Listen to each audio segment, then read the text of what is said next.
What's up? This is Derek Brown of the Carolina Panthers. Shout out to Rashad and David of the Panther Nation podcast. The voice of the Panther Nation. Make sure y'all like them and subscribe. Keep pounding. Yo, this is Panther legend Jonathan Stewart, and I just wanted to shout out to Rashad Beard and David Rhodes of Panther Nation podcast. The voice of the Panther Nation. Keep pounding.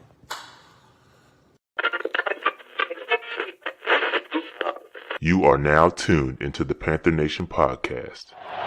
Delone fires to an open Smith. Steve Smith is going to go all the way. No flags down.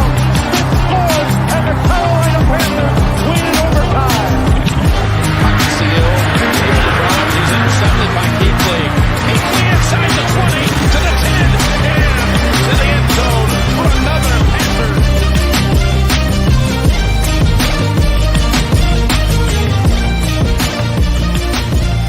Welcome to the Panther Nation podcast. And here are your hosts, Rashad Beard and David Rhodes.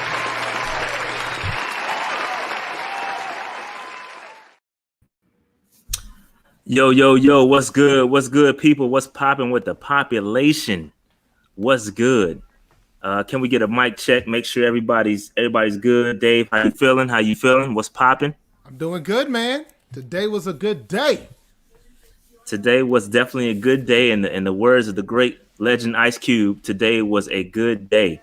So I know we got a little situation here. So Dave is actually hosting the stream because I'm up in the mountains and my Wi-Fi is janky. So if I start to freeze up or whatever, it's on me because I'm in the mountains, dog. I'm living the mountain life. Yes, Dave is fresh. He dressed for the occasion, bro. Dave dressed for the occasion. He's dressed up. I should have grabbed my jacket, man, my black jacket. Dave dressed up appropriately for a funeral. Yes, he did, Dave. Yes, he did. It's funeral season out in these streets. It's funeral season, dog. So that being said, let's Dave, before we get into that, how was your weekend? Pretty good, man. It was a chill weekend. I didn't do nothing crazy. Like I got a little sick on Friday, so I had to take Friday off. But that's why I had to go into work today. That's why I look so dapper. This is my last day of the year. Dapper Dave today. So Dapper Dave. But overall, it was a pretty good weekend. You know, trying to teach my daughter how to play Tetris. That didn't go well today.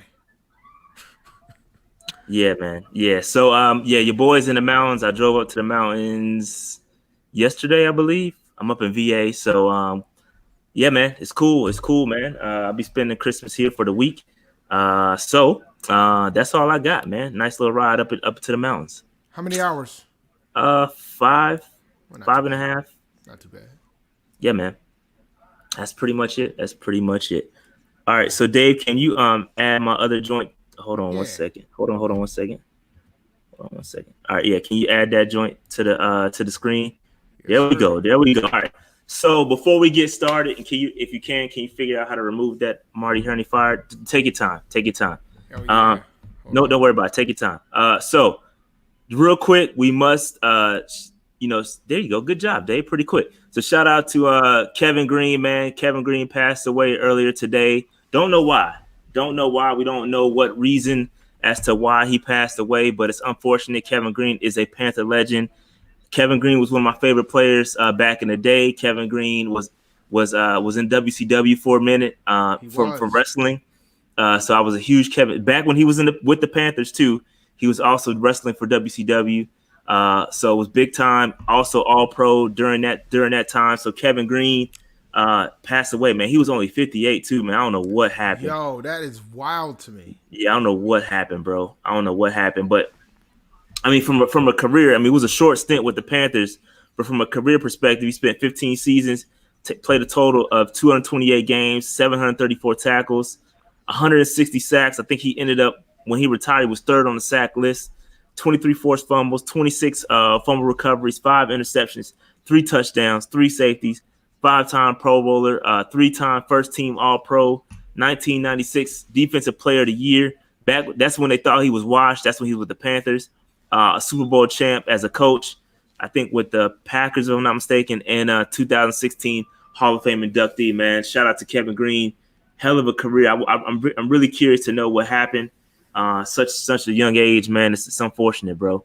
Unfortunate, man. You know what, Marcus? You put a valid point. The only question I have about this is, he wasn't on our team for too long. He was only there for a few years. He was a monster, though, man. And that when he signed with us, bro, like people thought he was washed up because he was older. Mm-hmm. People thought he was washed, man. And listen, man, dude came through and he was a beast, bro. So rest in peace to Kevin Green, and man, prayers for his family and prayers for everybody that are affected by his passing, man. Super unfortunate, bro. Huge Kevin Green fan, even like from a wrestling perspective. That was my man's. So shout out to Kevin Green, man. Anything else with Kevin Green Day before we move on? Nah, man. I was shocked by it. It's so young. Should have been able to live another decade or two. Yeah, for sure. Again, no details have been released as far as what happened. I'm sure we'll find out something pretty soon. All right, moving on. Dave, there have been no Panthers selected to the Pro Bowl. We got snubbed. Brian Burns snubbed. Jeremy Chin snubbed. Chase Young didn't get snubbed though. Nah, Chase Young got That tells me who's gonna win D-Roy right there. Facts. Yeah, it's all politics, man. Listen. I mean, I got the stats pulled up. Shout out to a Panthers insider. They put this list together. I mean, it makes no sense. I mean, you can look at the numbers right here. I mean, I'm no math major by any means, but when a dude is beasting in all these levels right here, and you still not gonna give him a Pro Bowl nod. I mean, I understand the Pro Bowl is a popularity contest, but it shouldn't be like that, man. It shouldn't be like that. It's unfortunate, man. Well, he could still become an alternate. No, there is no alternates because the game is not being played, Dave. So there are no alternates. It's a wrap. These are the Pro Bowlers. Wow. So it's a wrap. So that means they okay. Wow. Yeah, no, it's a wrap, Dave. It's a wrap. I think they're doing something with Madden or something for the Pro Bowl. But it's a wrap. I mean, you see the numbers. I mean, this is ridiculous, man. It's ridiculous. It makes no sense. But look at the differences, right? I mean, you got Washington. They suck too, so you can't. But Washington might end up winning the division. But it still don't make no sense, bro. But besides that, though, Washington and Philadelphia are major markets for the NFL. Yeah, but that's still bullshit. Okay, Atlanta's trash, but I'm just calling it what it is, Dave. It's bull job. All these other teams suck just like us. So don't tell me, oh, you should be on a successful team and a successful team they suck too. They suck too. So I mean, they shouldn't. If Burns don't get it, don't deserve it, then they don't deserve it either, bro. So it is what it is, man.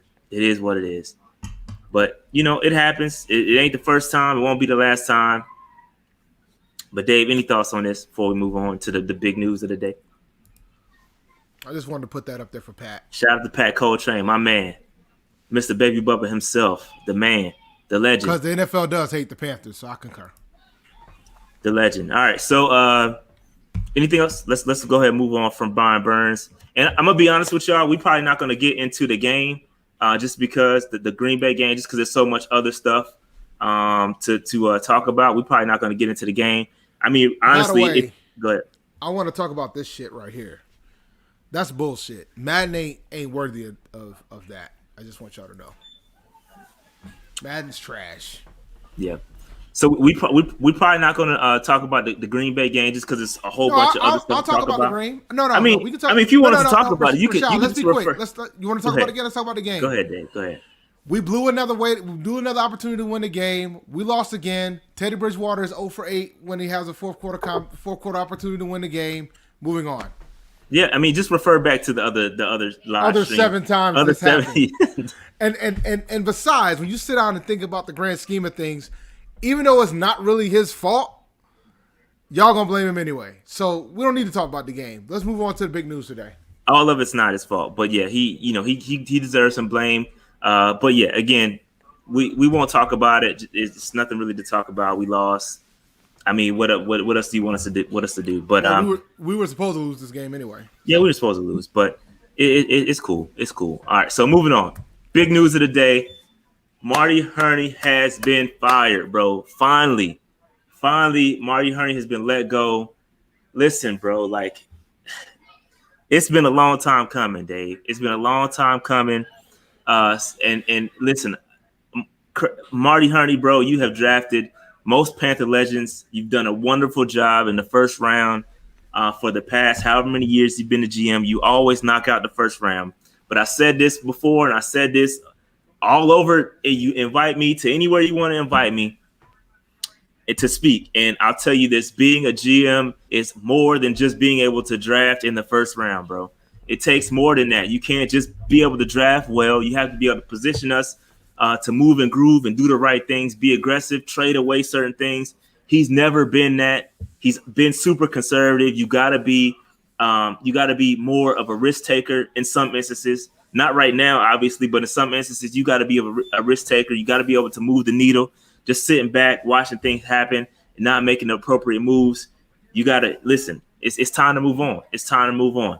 Dave, what was your first thoughts when you heard that Marty Hurney was going to be let go? An immediate firing too, not just we're going to wait to the end of the season, let his contract. He's fired right now. He's been relieved of his duties as of today.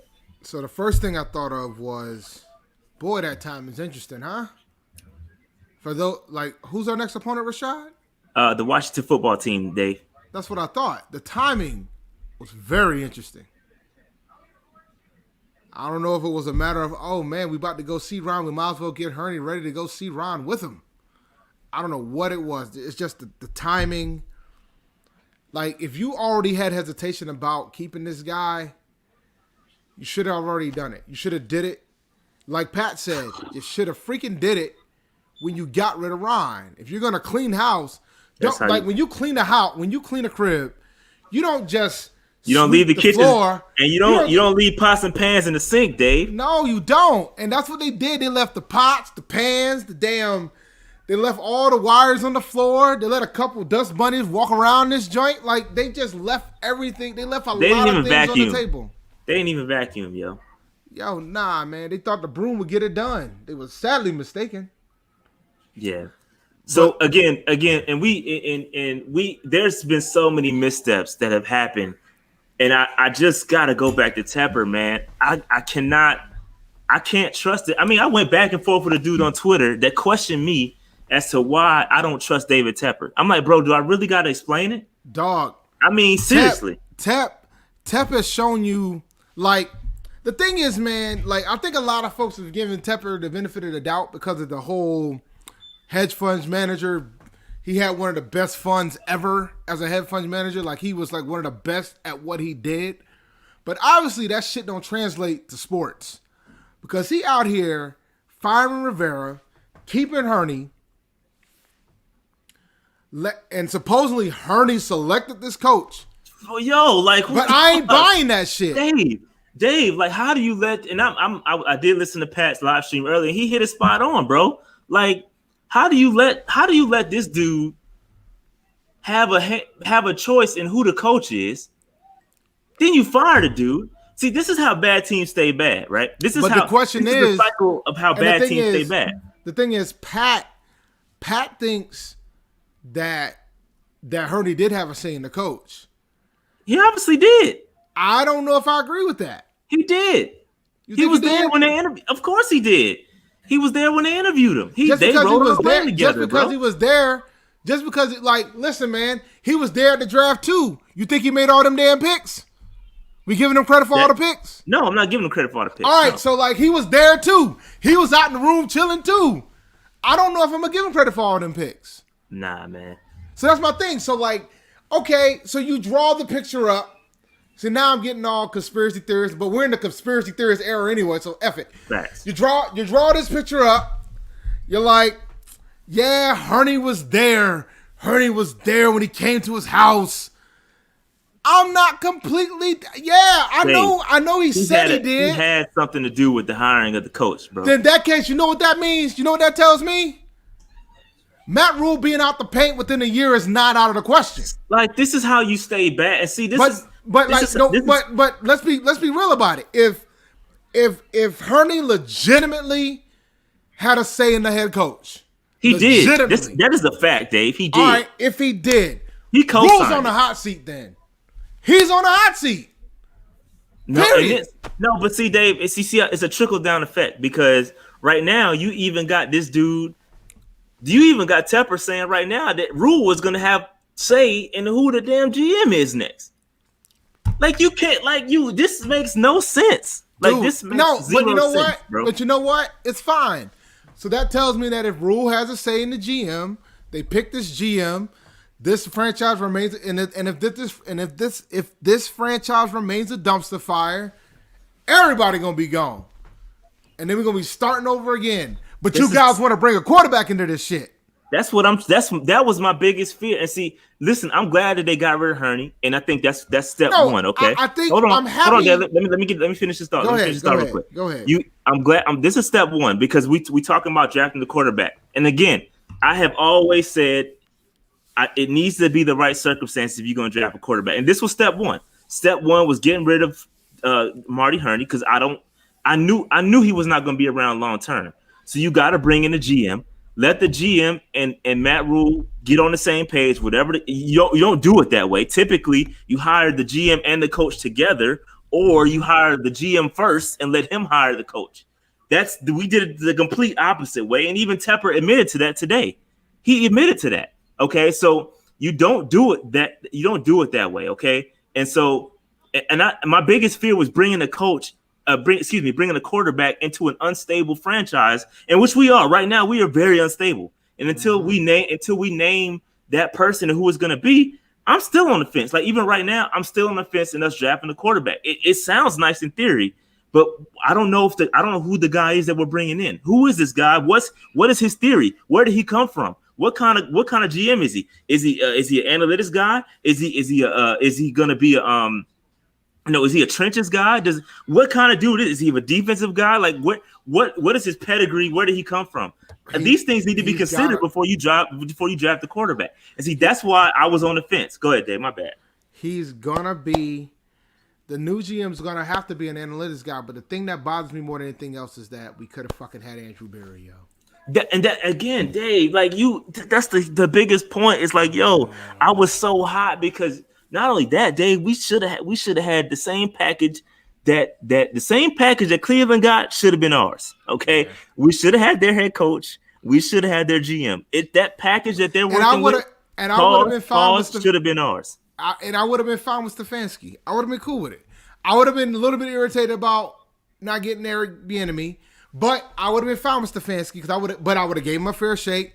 And Cleveland's ain't doing half bad right now. They're not doing that bad. They're doing good, pretty darn good. 10 wins, you know what I'm saying? And I don't think Teddy would be here either, but that's another discussion. Yeah, for all the Teddy haters that's bringing up Teddy, like Teddy would not have existed if the right infrastructure would have been in place. Listen, I cheer for the guy. I want the dude to succeed, but listen, had the things been done the proper way, Teddy would have never existed. Okay, we did not handle this from the jump. That's what I've been trying to say. Like I've been trying to explain this to y'all. Nobody seems to want to listen. Everybody wants to focus on Teddy and drafting the quarterback. But this whole situation has not been handled properly from the jump, bro. It has not been from the jump. It hasn't been handled properly from the jump.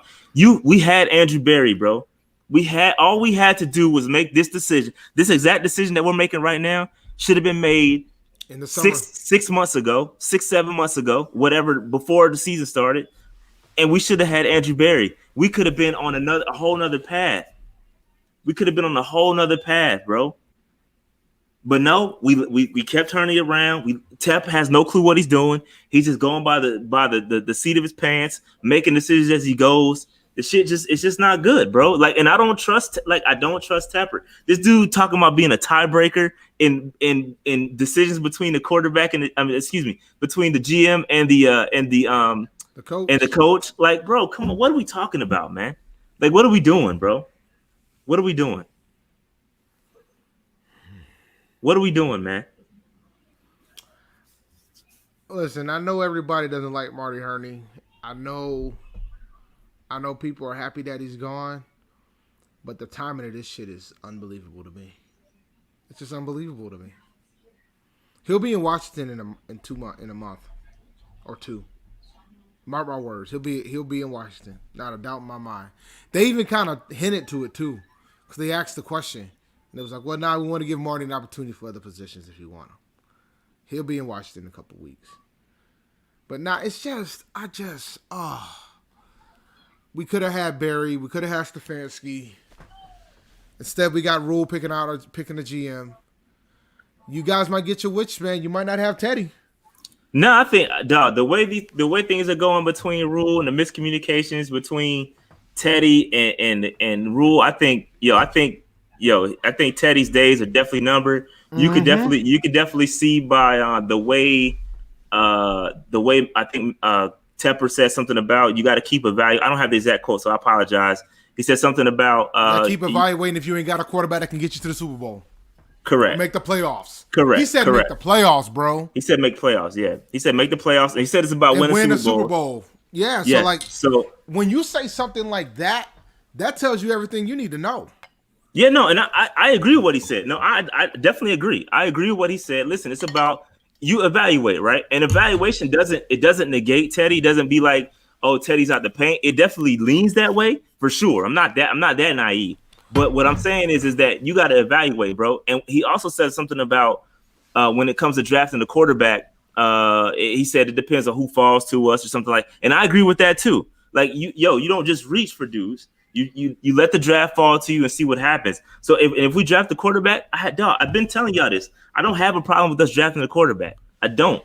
I don't have a problem with us drafting the quarterback. I'm just scared of what the top down from the top all the way down, which is what is in confusion right now. Go ahead, Dave. My fault. I want to know who gets credit for this draft this year. Are we giving Herni the credit for this draft this year? Nah, man. I think a lot of the personnel decisions came from even though he said he don't want to be the GM. Rule said that I don't want to be the GM. I mean, bro, you was damn near the GM. Like half the players on this squad right now is Baylor, Temple, or have some sort of connection to you. You even drafted dudes that was your guys. So, bro, you had something to do with it. Like, it's just a fact. Like, you had something to do with these draft picks / decisions. So, I don't know, man. I don't know. I'm not giving it all to Herni. Well, my point is that so we got to decide what we're going to give Herni credit for, right? Because the thing is, we can't be like selective on who we're going to give him credit for. Like if you think he was a legitimate GM this entire ride and Rule didn't have nothing to do with it, you got to give him credit for the draft picks. You have to give him heat for trading the kicker. You have to give him heat for a lot of other things. So you got to decide on what Herni deserves to get credit for. And whatever that is, that's fine. But I mean, he's not going to be here anymore. This is completely all going to be on Rule. I'm kind of interested on how this shit's gonna go at this point. I'm scared. I'm gonna be honest with y'all, bro. I'm not scared. I'm not nervous, scared. Bro. I'm just gonna watch this shit. I'm just gonna watch this shit unfold because there's a lot of folks who are fine with the coaching staff. I've seen my chat. I see some of you guys. Oh, 100%, 100. And that's what kills me, bro. So if you're cool with this coaching staff, then you're gonna have to be cool with these moves that's gonna be made. That means you cool with Teddy. Because now the question is, all right, so who signed Teddy? Who signed Teddy? Who made the decision to let Cam go? Because I question if it was Marty if that's the case. You know what I'm saying? Like these are the things I question. Like you guys are the first ones to beat up on Teddy. And now I'm questioning, all right, who made the decision to not resign Cam? I don't think it's the guy that just got fired, is my point. I don't think it was that guy. That's just my opinion. I don't know. But I don't think it's that guy. The guy that we just fired, I don't think he was the guy that said we got to let Cam go. A safe bet it wasn't him, considering he drafted him and all. I don't think it was him. It's just a lot of like things weird. Like now they're talking about like communication issues. Well, they've already had communication issues, bro. Like, yo, what is going on? We already had. Dude, we didn't want to talk about the game, but we already had a freaking quarterback that decided to put the ball over when the coach said not to put the ball over. So we already got that. So well, not to mention running the QB sneak from the 3-yard line. I mean, that's a whole other topic. But you know what? He said he didn't have a problem with that. He just had a problem with your boy. Okay. Yeah, he said he didn't have a problem with that. He said it. I know what he said. He said he didn't have a problem with that. He had a problem with my boy going over the dang on line with the ball. He said Joe Brady calls the offense. At least he gave that. Which goes back to what I was saying weeks ago. Who brought Teddy in? Was it Marty? Was it Brady? Did Rule want this? I'm starting to question that. I don't know, bro. I don't know. I don't know, man. Listen, all right. I'm just trying. Look, I'm trying to make it make sense, but I can't. I cannot. Thank you, Jared. Thank you, Jared, bro. Appreciate that, bro. So Jared says, Tepper been a C- owner. I haven't been cool since 2017 wild card game. We've been on downward spirals for 3 years. I mean, yeah, you're right. You're right. You're right. All right, so real quick, we got to go back, and I think the PanthersWire.com put together this list of Herni Missteps, and I think it's a good launching point. And some of these agree with, some of these I agree with, some of these I don't. Some of these I agree with more than I agree with others. Okay, so let's go through these one by one. Great list by Panthers Wire. Shout out to them, PanthersWire.com. But Dave, no deal for Moton or Samuel. I agree with the no deal for Moton. That you got. I mean, that's unacceptable. Maybe this is the reason why Taylor Moton has not been re-signed, because there's going to be some influx with the GM, and they knew this going forward. So we got to figure out who the GM is, and hopefully they go ahead and get this.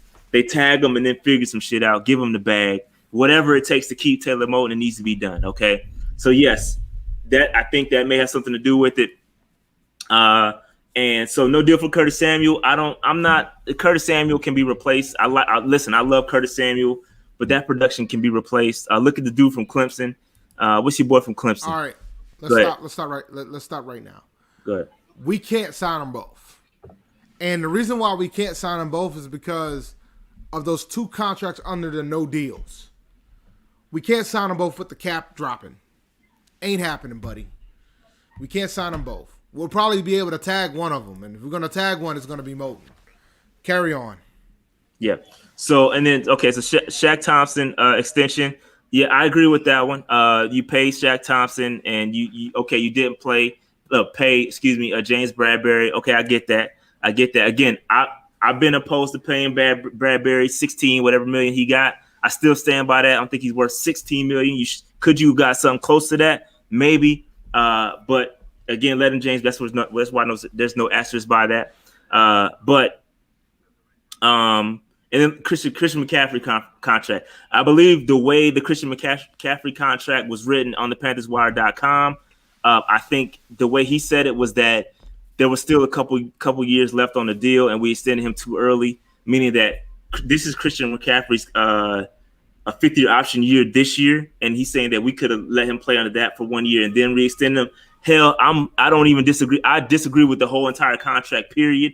I don't think we should have re-signed Christian McCaffrey to a big deal. That's just me. I think I know that the running back position is the most replaceable position in the league, and I'm hoping that the new GM comes in and does something with that contract because, listen, it's just a fact. It is the most replaceable position in the league, and I think we can do just fine without Christian McCaffrey.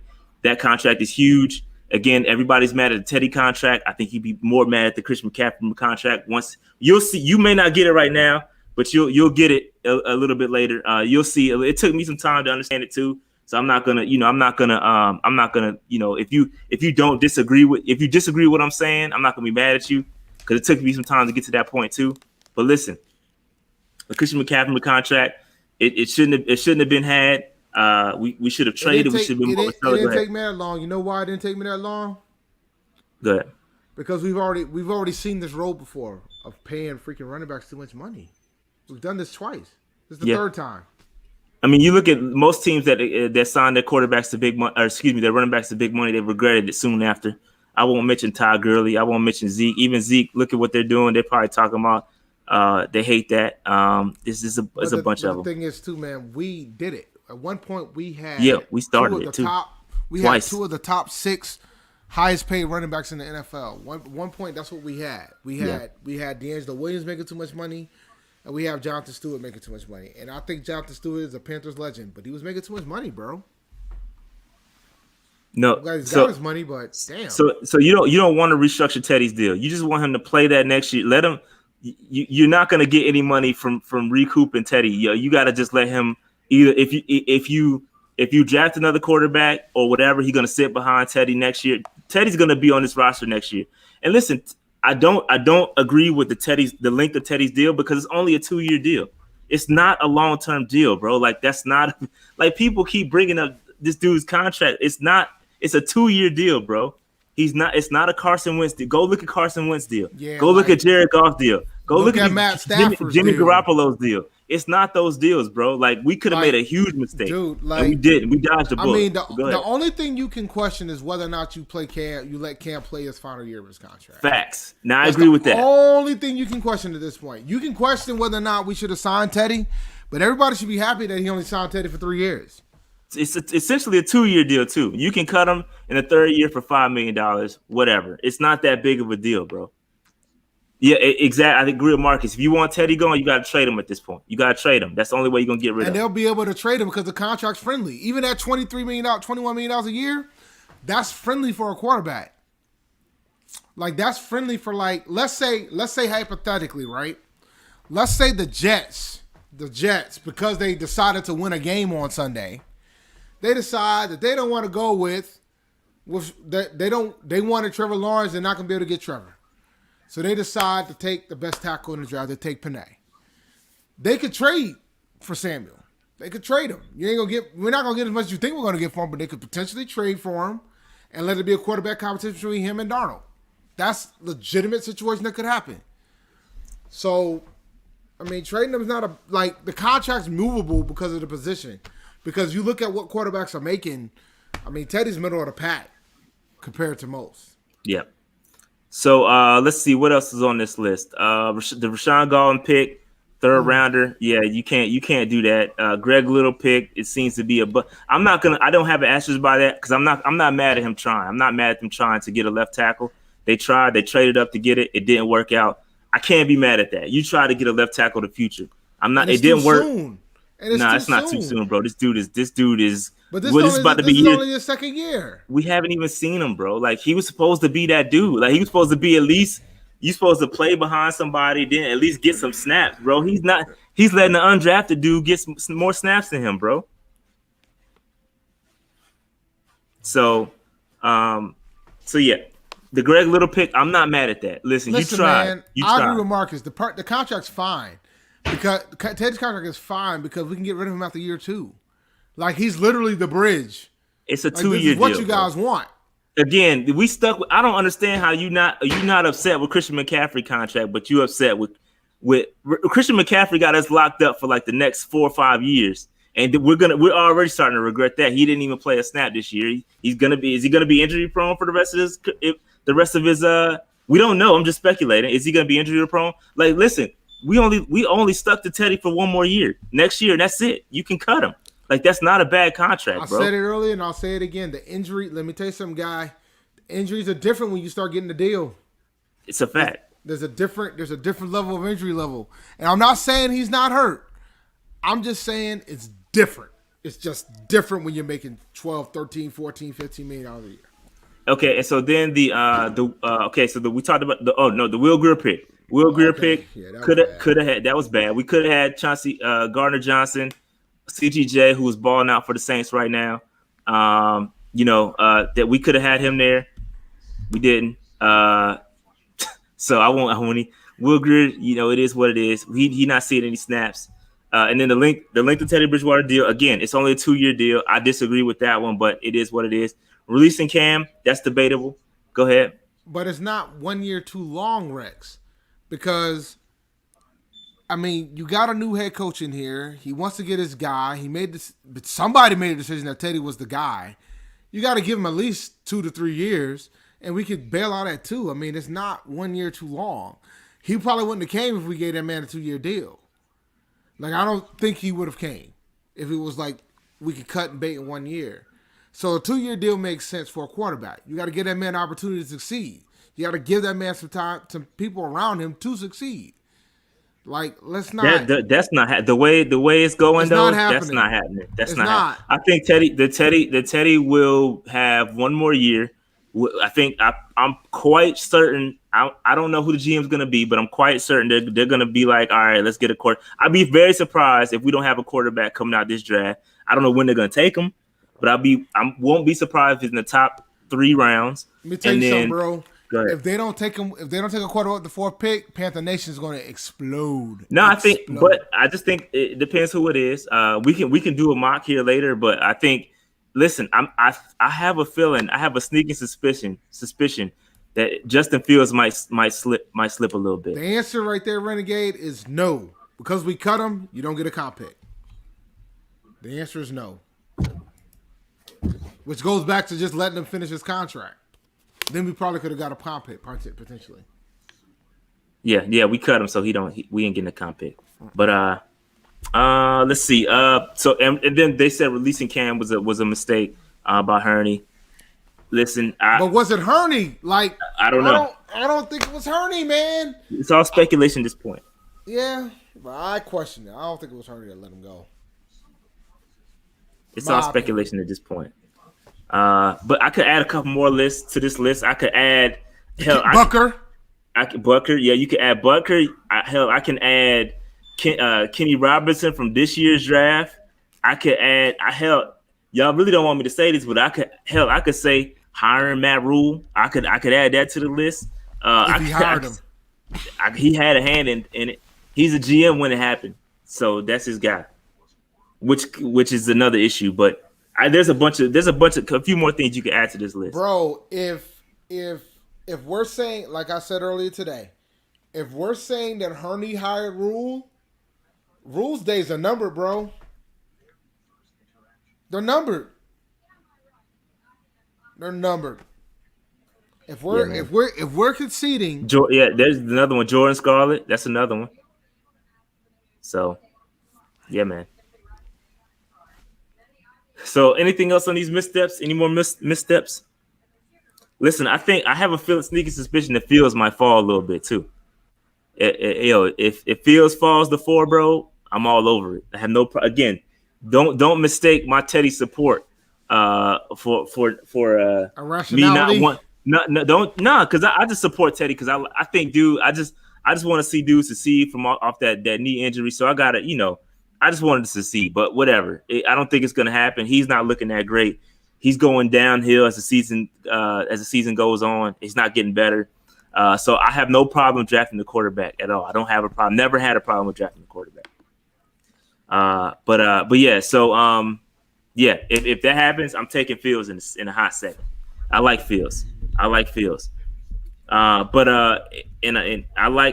starting to warm up a little bit to Wilson. I'm not quite on the Wilson train yet. I'm not quite there. I got to watch some more film.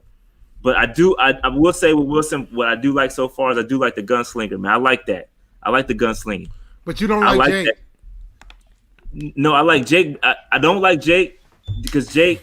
The reason why I don't like Jake is because I think Steve Smith made Jake. Okay, Steve Smith made Jake. Come on, man. Mr. Throw it up and go get it. That's Jake Delhome's nickname for me. Favre did that too, bro. That's all I'm saying. Favre had some pretty damn good wide receivers behind him. Let's be frank. And some people think Favre's one of the greatest quarterbacks ever. And he has some pretty damn. That man had Sterling Sharp, another Triple Crown guy. Yeah. Let's be frank. I mean, let's keep a bucket a buck. So you want a gunslinger, man? Wilson equals Clausen. Yeah, it comes with some downside too, though. I'm not negating that too. And again, I don't have a full. Listen, I don't have a full scope. I haven't analyzed them yet, so I'm not jumping on the Zach Wilson train just yet. I'm just telling you, I'm starting to warm up to it a little bit. I'm cool with Lawrence. But Lawrence ain't gonna be there. I'm cool with Fields. I'm starting to get a little bit good about Trey Lance, but I'd rather have a left tackle, bro. Yeah, with Lance or a linebacker. But see, with the left tackle, it's such a fall off from Panay. None of them dudes is worth top 5 once you get past Panay. So, but Parsons is worth top 5. Parsons, yeah. Well, it depends. Like, okay, so I'll tell you this. It depends on what the GM is. Is the GM analytical? Because if the GM is going by analytics, linebackers aren't that valuable of a position to be drafted in the top 10. So, but they got the lowest bust rate. I'm not talking about bust rate. I'm talking about valuable positions, bro.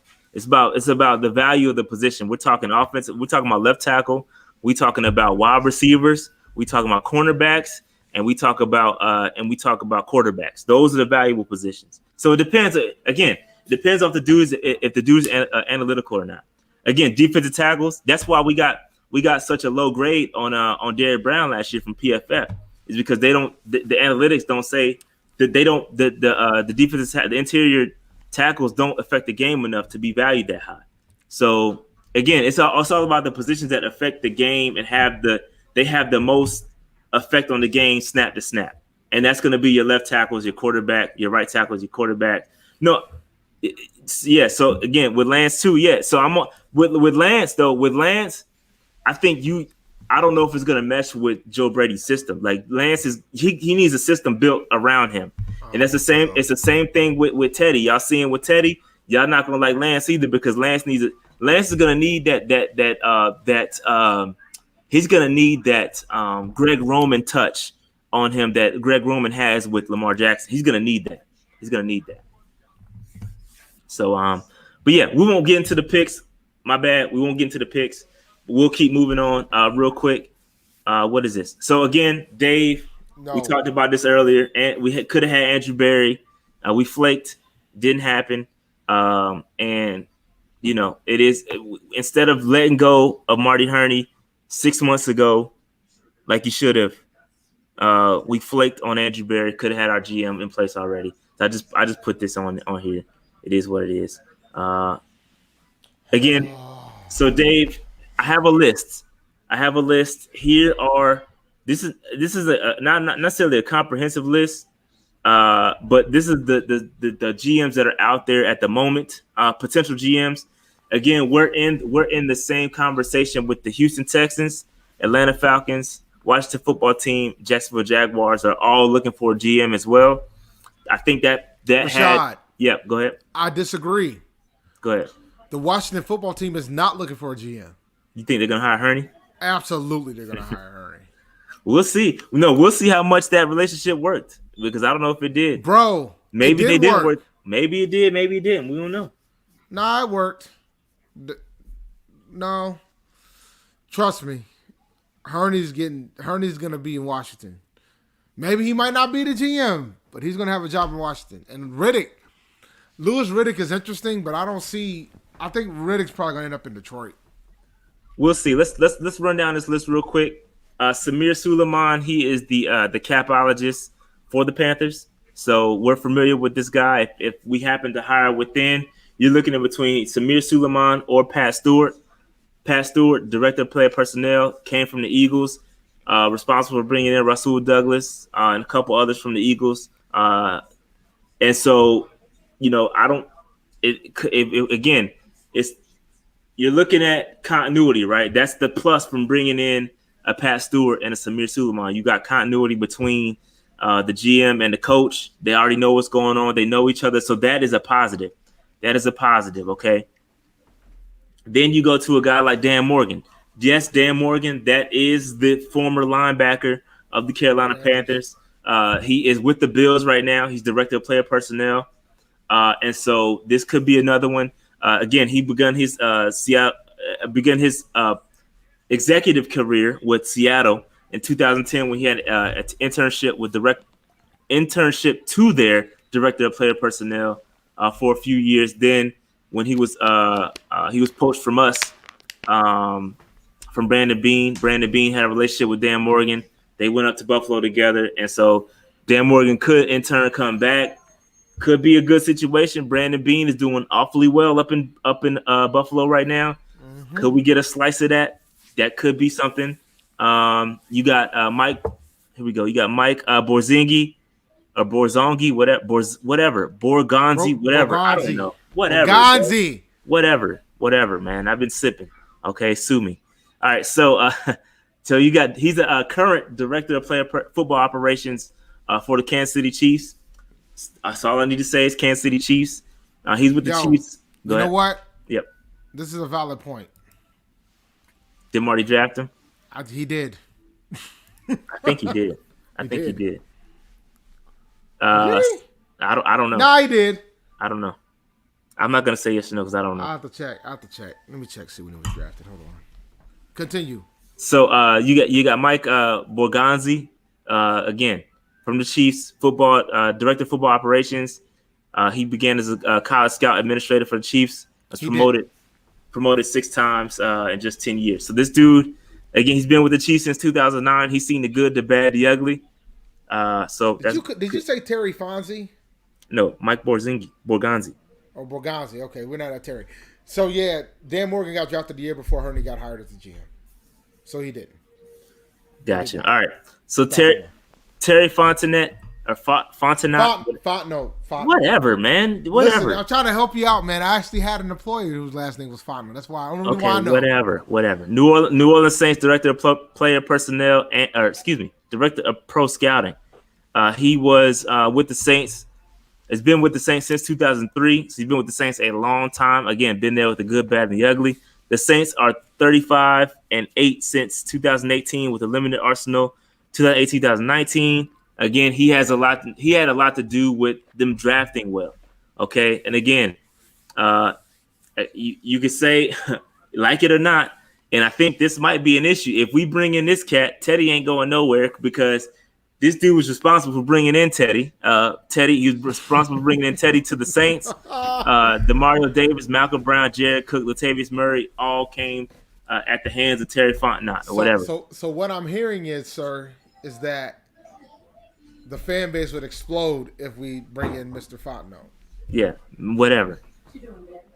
What do you mean, what am I doing? I'm podcasting. No. We're live, pal. So, yeah, so Joe Hortiz, whatever. He's Baltimore Ravens director of player personnel. Yeah. Get out of here, man.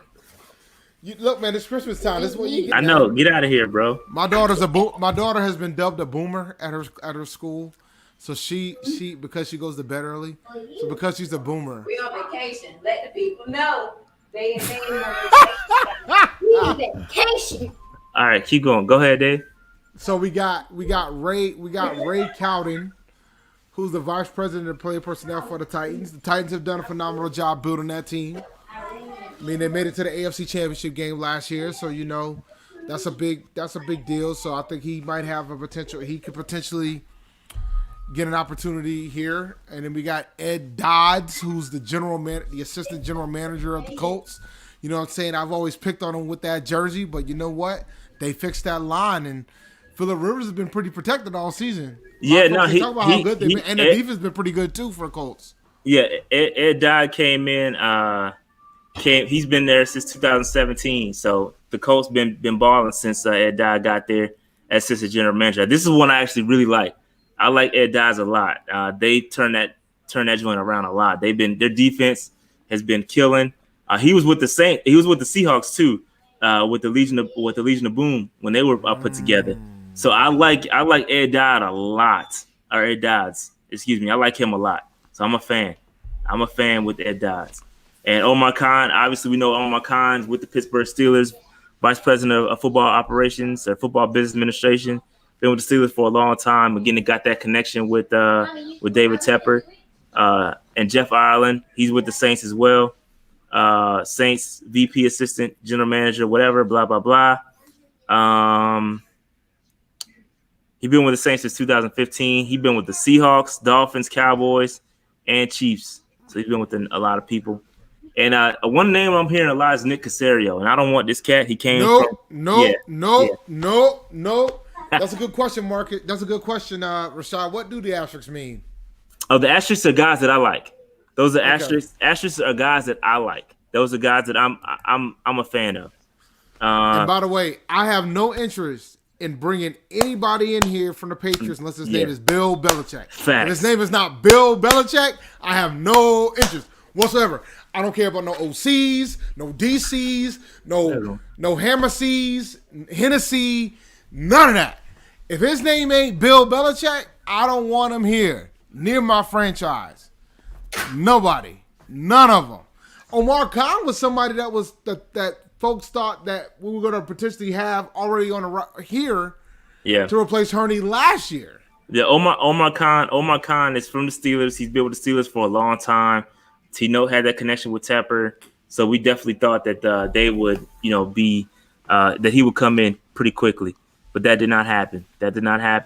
And I think he signs 1-year deals with the Steelers, so they always re-up him 1 year at a time. So he's always a hot name out there, and they always re-sign him. So, and then Louis Riddick, ESPN analyst, we know him. What's wrong with New England? Hold on. No, we got to answer this. Oh yeah. Let me tell you something. Let me tell you something with your cam picture. Let me tell you something, bro. Let me explain something to you, man. Name 2 people that's come from that Patriots playbook that's been successful outside of New England. Name 2. Normally I would say name 1, but there's actually a guy who's finally broken the mold from the Bill Belichick tree of success. There's only 1, and I don't know if folks are ready to give him credit yet. So give me 2. Name 2. I'll let you have all episode. So I'll bring it back up and I'll remind you later. But you name 2 guys that came from that. Yeah, all them Super Bowls. Yeah. There's a reason why they had all them Super Bowls. Bill and Thomas. William and Thomas. William. None of these other guys is the reason why they had this Super Bowl. You're right. You know what? You got it, man. Brian Flores is the first coach that came from the coaching tree from the Bill Belichick era that's actually been successful as a head coach. Cornell hasn't done anything. Mangini didn't do anything. You saw what happened to Matt Patricia this year. Like, all these folks come from these Patriots coaching tree. Bill O'Brien, he did some things, but I don't think you want him as your head coach, do you? I don't think you do. Flores is the only one. You just named 3. You got Flores. All right, I'll give you. Flores is the only one, man. Vrabel. We counting Vrabel? All right. Flores, Vrabel. Maybe give Vrabel. I don't know. Yeah, we'll give him Vrabel. Vrabel's been doing all pretty right. well. He's doing good. He's doing good down there. He was a player, though. So, I mean, I don't know. I mean, I'm asterisk in that one. I'm talking about head coach, straight head coach down there, but, you know. Yeah, the reason I just don't want Nick Caserio because, listen, if you ain't getting the GOAT himself, like these one-offs dudes, they think they got it, but they don't. Like, just because a guy has been around a team, that doesn't mean you getting the same result, okay? Vrabel wasn't a coach. You're right. Vrabel was not a coach under Bill. He wasn't. He's just a player. He was just a player. That's Yeah. why I don't completely count that. McDaniel didn't win no playoff game. John Fox won that playoff game. McDaniel didn't win that playoff game. McDaniel got fired.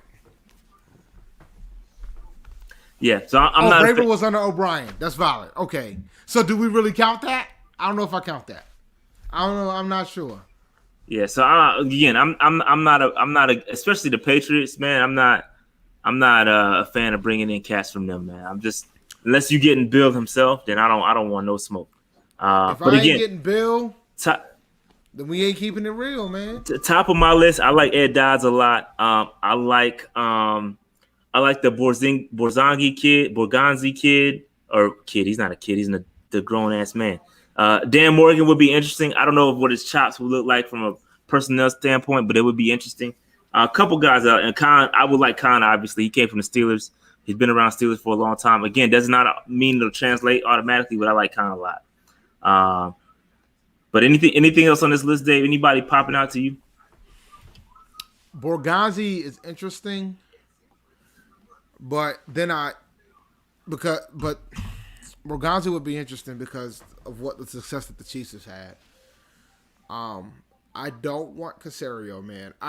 I know it's an easy target to always go after Patriots folks, but I can't do it because I don't want it because I've seen the failure so many times with Bill. Like until last year with Vrabel, if you want to count Vrabel, if we're gonna give him Vrabel, even though Vrabel coached under Bill O'Brien, he didn't coach under Bill. If we're gonna give Vrabel, okay, and then Flores, and that's it. Like Bill runs that team. Yeah. So yeah, Borganzi's interesting because he comes from the Chiefs. Panthers fans will riot if Ireland or Fontenot gets the job because they came from the Saints. That means Teddy's going to stick around, like you said earlier. No, I mean I'm just speaking with the Fontenot kid, guy. I keep calling him a kid. The Fontenot guy specifically. He's the the director of player personnel. So that has to do with bringing in guys. He specifically scouted out Teddy and said, hey, we're going to bring in Teddy. So he was directly responsible for bringing in Teddy Bridgewater to the Saints. So that could be a reason why Teddy stays around for another year.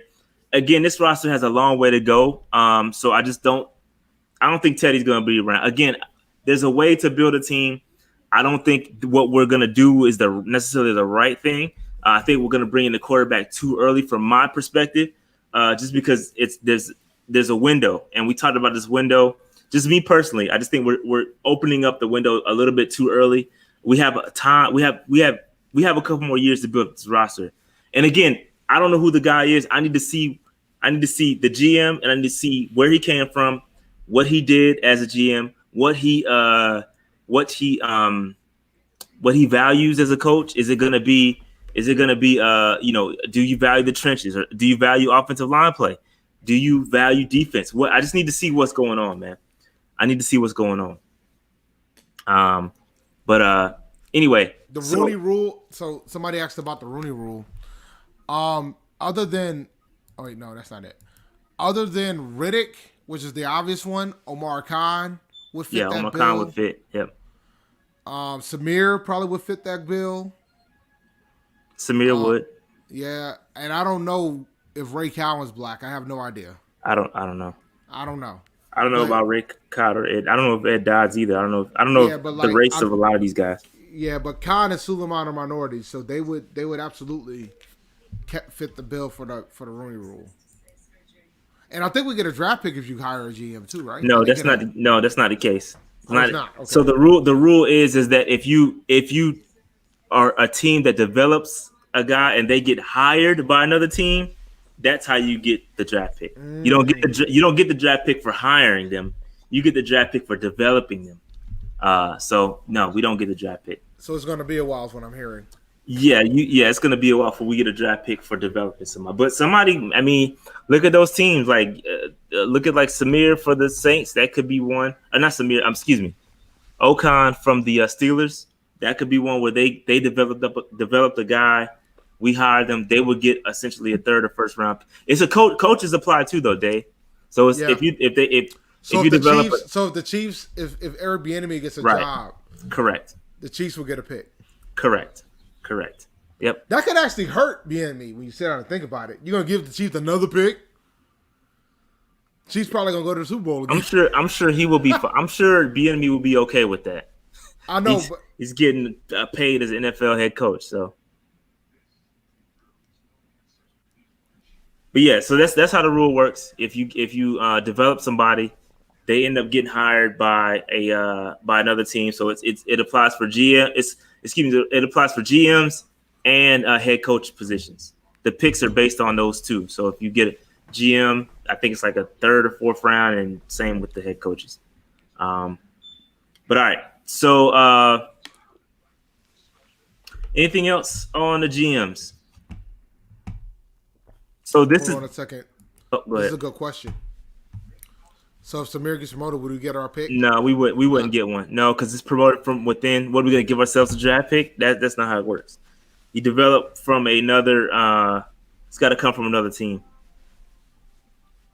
If he got hired by another team, then yeah, it would apply. But so here's the current draft order right now as it stands. Yeah, the Jets, they kind of got themselves out of the so far. I mean, the Jacksonville could win a game by accident. You never know. Yeah, that's the only way, because there's no way, if they end up with the same record, there's no way in hell the Jets can jump Jacksonville at this point.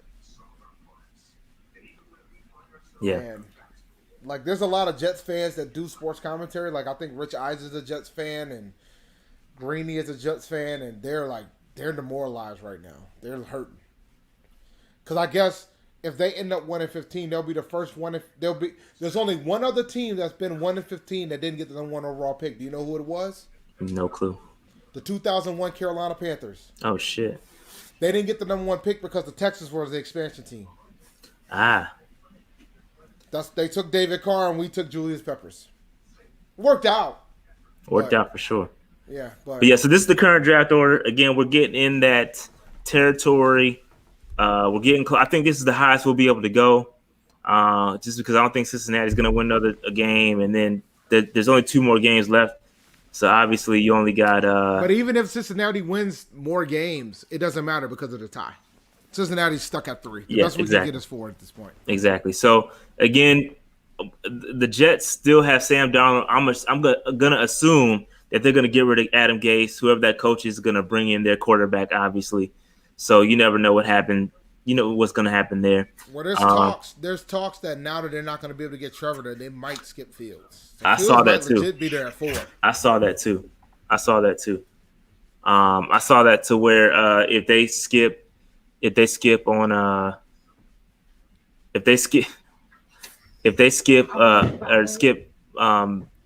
Justin Fields, then they could take Penny at number 2. That could mess things up. And then Fields would end up dropping to 4. So I've seen that too. If the Jets take Penny, he'll be there. He'll be there at 4 if we still got the 4th pick. Yeah, because Baltimore, unless somebody trades up, they could trade up in front of us to go get him. Atlanta could trade up. Atlanta could do that. They could do that. He is a Georgia guy. So they're saying that the Jets might not take Fields because they're saying that it's not a 1A 1B type of situation with the quarterback. So yeah. They're saying that everybody's thinking that Trevor Lawrence is the no shit guy, and at that point, they might opt for a left tackle or something, and at that point, Cincinnati might opt for something else too, because Cincinnati's not gonna take a quarterback at 30. Yeah, they're not gonna take a quarterback. They just drafted Joe Burrow. See, again, you got to watch these things, and that's why I've been saying you got to be patient. Let it come to you. Again, if one of those dudes fall to us, then I'm all for it. 4-11 and I want to give some math for you guys, man. 4-11-1 is a better. Oh, wait a minute. Actually, you're right. They could win both games, and then we could move quick. We could jump them, but that ain't happening. You ain't got to worry about that, buddy. Cincinnati will lose next. Cincinnati ain't that good, and they don't have Burrow, so they're not going to win any more games. Yet you're right. If they go 4-11-1, we would jump them if we were 4-12. You're correct. But that ain't happening. You ain't got to worry. That ain't happening. Yeah, you are right. You are right. That ain't happening though. You're right. Yeah, I think we're gonna sit at 4. I think the highest we can go is 4. Bengals ain't beating the Steelers. Like that. No, as soon as you said if the Bengals beat the Steelers, your discussion ended, sir. As soon as you said that part, it was discussion over. The Bengals are going to beat the Steelers with the backup quarterback. Not happening. Yeah, that's not happening. But yeah, so that's what we're looking at. Atlanta could still pass us based on strength of schedule, depending on who wins and who loses. But I don't know if it, since we're division opponents, does it count head to head? We're 1-1. I don't know. No, they beat us. If there's more than 3 teams, it can't. They beat us twice though. No, they didn't. We went 1-1 against Atlanta this year. We won the first time and lost the second time. Okay, my bad. You're right. My bad. So it's based on strength of schedule. So it's gonna come down to who wins what game at the end of the season, and whether or not Atlanta passes. Yeah. So I think Atlanta could. I saw some. If they didn't blow that lead against Tampa, we would have had nothing to worry about. But I digress. And I don't think Houston can potentially jump us, but it is what it is. Yo, the Bengals are up 17-0 on the Steelers right now, Dave. So they might beat the Steelers. Are you serious? They are. See, I'm not watching the game. Yeah, I'm not watching either, so I don't know. Bengals But they are 17-0. winning. They are up 17-0. They could beat Houston. They could beat Houston next week. So he was right, man. Give him some respect. Put some respect on my man's name. Man, no. Put some respect on my man's name, man. Nah. But all right. So do we have anything else? We can take some calls and close this thing up. Or we can have folks join, right? Yeah. Put the thing in the chat, Dave. The link. Just go. Link. Yeah, it should be under invite. I got it. It's right here. I can just take this link right here and post it. Yep, just post it in that joint.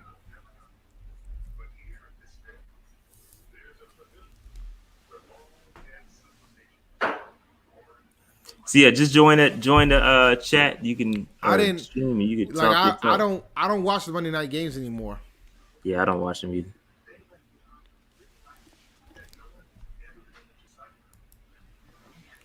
Jason, what's up, man? Oh, I gotta change this up, right? Can I do it like this? Just Adam. No, How we we good. doing? I'm gonna keep my good. camera off today because I'm just kind of chilling in bed. Yeah, no, you good. But a few things. Number one, if you can go, I don't know if you have the slide, but if you go back, the teams with the weaker strength of schedule, like if you have the same record, the team with the weaker strength of schedule gets the better pick. Yes, that's correct. It's because you should theoretically win more games. Yeah. But so the thing is, if we tie with Atlanta, then we'll get a better pick. Yeah, but it's based on wins and losses based on the strength of schedule, right? So these teams, the teams that we played, if they win, depending on the scenarios, because they were talking about that with Jacksonville and New York. So, like, it all depends on the scenarios about the wins and losses on the remaining teams that are left. Right, like the strength of schedule changes week to week, I guess is what you're saying. Yeah. It changes week to week. Right. And it's so close between Carolina and Atlanta. Like, you're talking 0.05 thousandths of a delta between the two. So, like, all it takes is for a certain team to win that we didn't play, but Atlanta played, and then they could hop us. Got you. Okay. That's why. Second thing is, at the beginning of this year, my good friend Noli described this franchise perfectly. He said, we are a rudderless ship. And that is what this firing shows right now.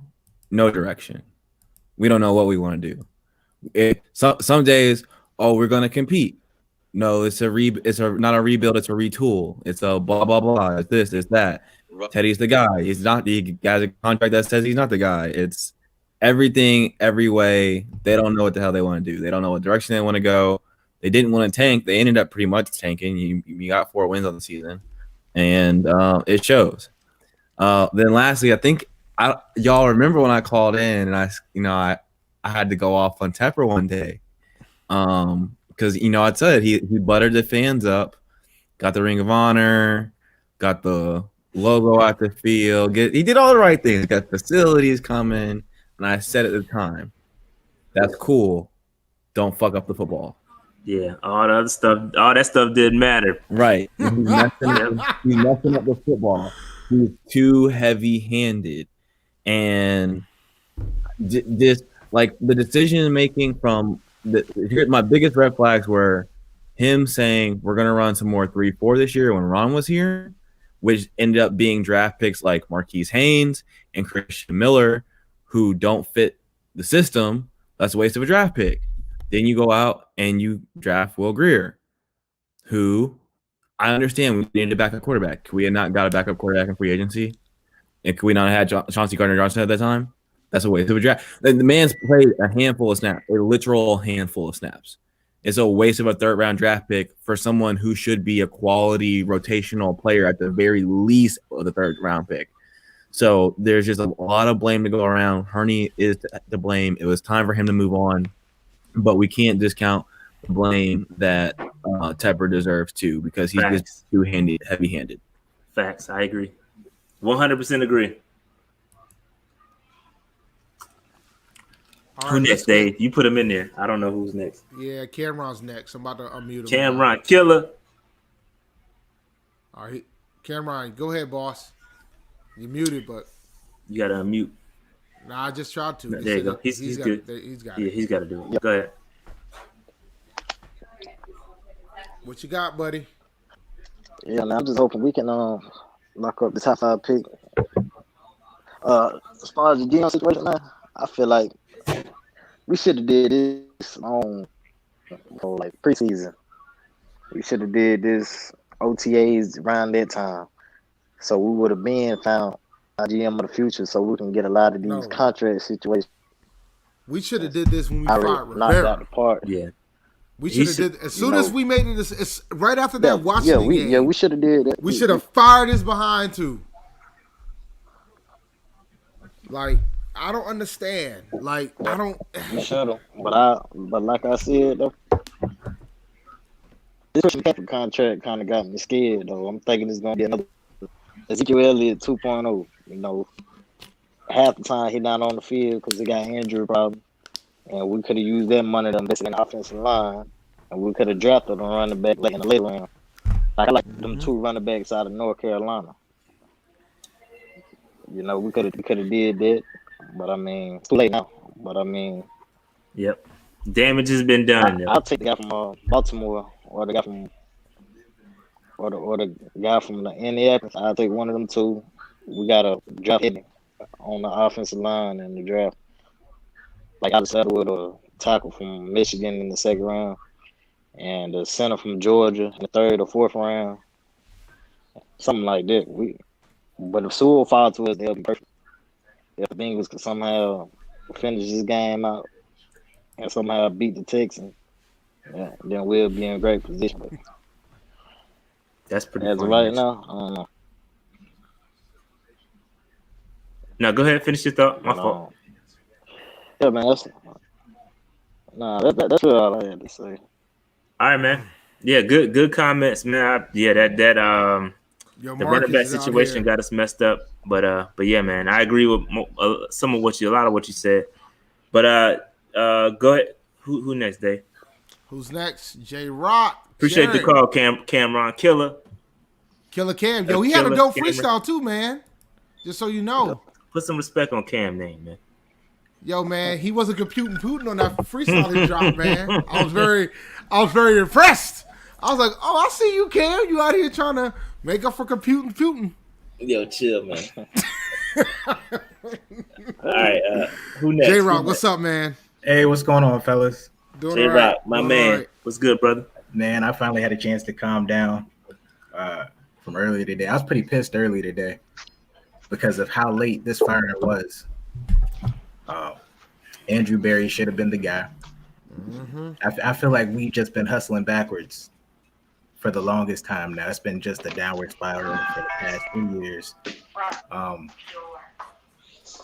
We don't have a ton of cap space, and yet we don't have a ton of talent. We don't have the GM that we want. Most of us don't have the coach that we want. Outside of Noli, that's the only person I need that we're even considering. That is a fact. That is a fact. Yo, Noli. Nah, don't do that, Noli. Don't do that, Noli. Don't do that. That was your man's. That was your man's. That was your man's. Noli was absolutely a rule truther, yo. Don't do that, Noli. We have you on phone calls. You were talking about how he was able to refurbish programs and refurbish. That's what I call it, refurbish. Refurbish programs. A coat of paint on that jump. Nobody want to talk about how he's 1-3 in bowl games. Yo, man, our coat of paint had lead in it. I'll tell you what, our coat of paint had some lead in that joint.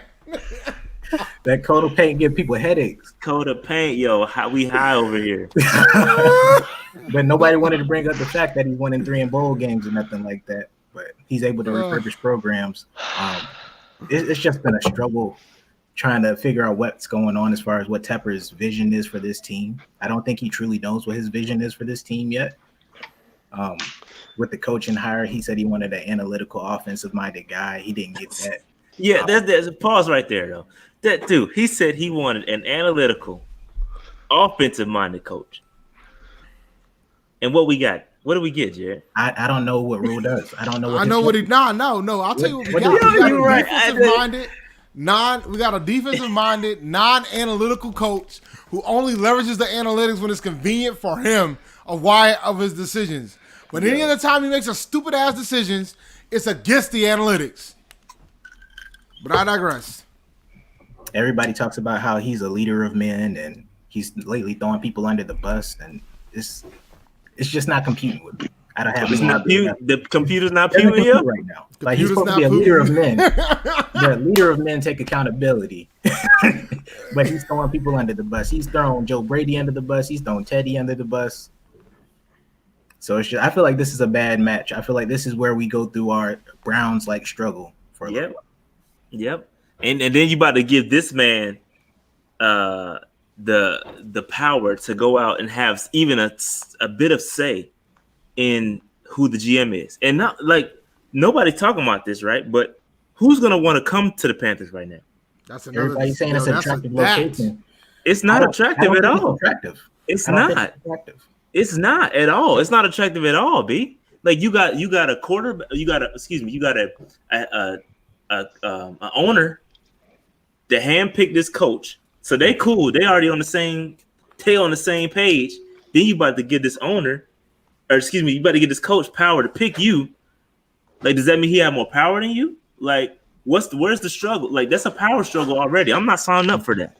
If I'm a smart GM, I'm not signing up for that. There's no what leverage do I have? I can't make no decisions, bro. So that's just me.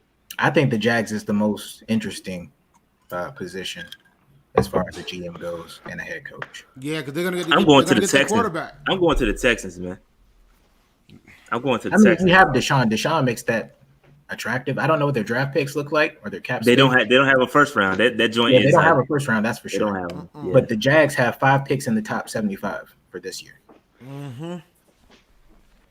If you want to build your team, that's where you go. You just got to remember you're in Jacksonville. Yep. But you'll get to get your quarterback. You'll be able to pick out your quarterback, and you're going to be able to build around him because you got 4 other picks within the top 75. Yep. So that's pretty much all I got, man. I'm just pissed off at Tepper. Yeah, it's Tep, man. I'm telling you, and y'all concerned about we got issues up top, bro. That's why I'm like, I don't know if I want to bring a quarterback into this, man. Because then guess what happens? Dave, hold on real quick. Guess what happens if this dude is not the guy, right?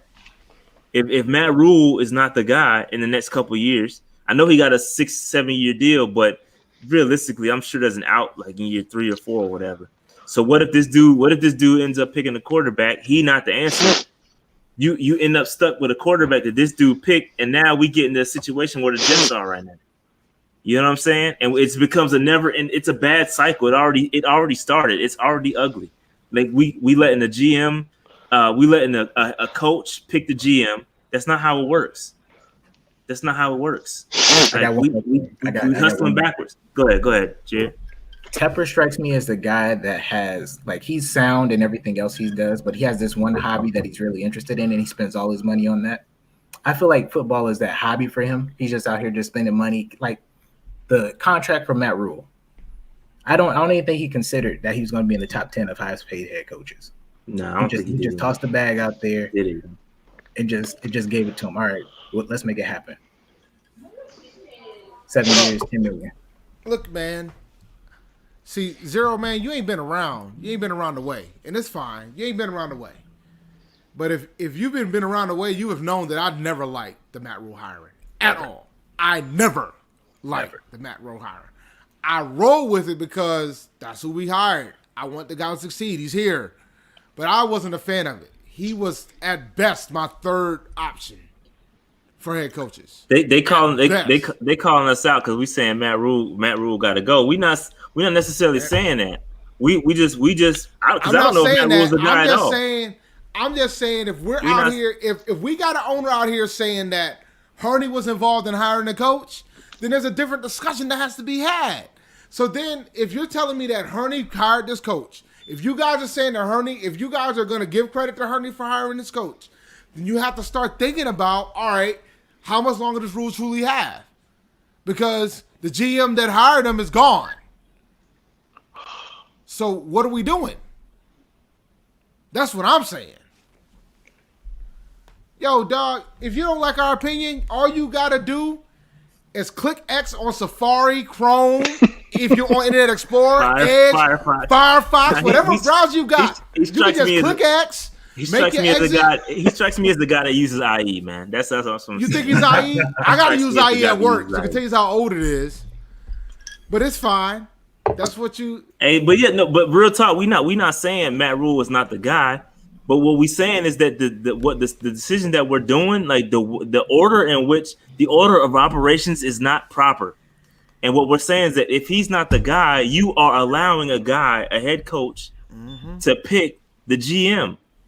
It's too, like, I could understand. Okay, it'd be different if this dude, if Matt Rule had been around for 6-7 years, and you kind of he's the man. You are dead set that this is your guy, and then you allow him to pick the GM. I'm cool with that. Like Andy Reid, for instance, I'm sure he had a say who the GM was back in the day when John Dorsey bounced. I'm sure he had say in that. But we're saying you're giving a dude after year one. We got all kind of question marks. This is your guy. So and now you letting this dude pick the GM? Like that's just too much. It's too much, bro. Like the order operations is not computing. The computers is not computing, yo. Yo, man, Cameron will never live that shit down. I just want you to know that. And I shout out to Tyree Ross for the super chat. Do y'all think Patrick's gonna be the new GM? If he is, who? Pat Stewart? It has to be Pat Stewart. I'm assuming Pat Stewart. Tyree. Yeah, I think that makes the most sense, man. I mean, it's in house. I'm not. If it's in house, I get it. I get it. It makes the most sense to me. But he said he's not gonna give Matt Rule full power. Well, let's see who he hires as the GM. That's all you need to know to figure out whether or not he has full power. It was also tweeted that Matt Rule is going to have say or be in the coaching interviews, which I mean, I mean in the GM interviews, which I get. I mean, you want them to be on the same page, but again, you're gonna have a tough time convincing the GM to come here just because the way the power structure is already in place. Why would I come here if when the owner got say he already said I'm the tiebreaker, so he already said if you and the GM don't get along, guess who's making the decision? The owner. Like you can't operate in that manner, bro. You can't do that. You can't do that, man. But all right, so go ahead. Noli, you've been waiting for a minute. Go ahead and get in here, man. Go ahead, Noli. Sorry, man. All right.